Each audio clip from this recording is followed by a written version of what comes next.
শোভা তরঙ্গিনী Helena রঙ্গিনী, কখন থাকো কি যে রঙ্গে মা।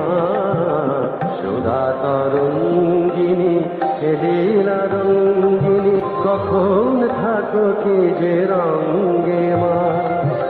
কে জানে কে বা বোঝে খেলিছ কি খেলা যে, কিভাবে কবে। আজকে দোলতলা বৈশালী পার্ক বিপত্তারিণী চণ্ডীবাড়ির পক্ষ থেকে সঞ্চিতা মুখার্জি আমাদের কাছে রয়েছেন।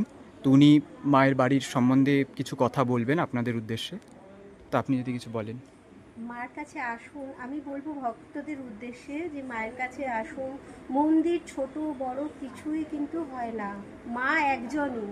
সে বড় মন্দিরে গেলে আপনি ডেকে যা ফল পাবেন, এই ছোট মন্দিরে এসেও তাই ফল পাবেন। মা খুব জাগ্রত। মার কাছে আসুন, মা চোখের দিকে তাকিয়ে মায়ের নিজের মনের ইচ্ছা বলুন, দেখবেন সমস্তই পূরণ হবে। বড় মন্দিরে গেলে যেমন মায়ের কাছে গেলে মায়ের চোখের দিকে তাকিয়ে বললে ইচ্ছা পূরণ হয়, তেমনি এই মন্দিরেও তাই হবে। মা আমাদের এখানে মেয়ের মতো থাকে। আমরা মাকে আমাদের ঘরের মেয়ে মনে করি। আমরা যা খাই, যা আমরা মানে আমাদের দৈনন্দিন দিনে যা আমাদের ঘরে আসে, তাই আমরা মাকে প্রসাদ হিসেবে নিবেদন করি। মা তাই ভক্তদের কাছ থেকে একটাই আবেদন যে সবাই আসুন মায়ের কাছে। খুব ভালোই লাগবে এবং এইখানের পরিবেশ সত্যিই খুব সুন্দর, খুবই ভালো।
জয়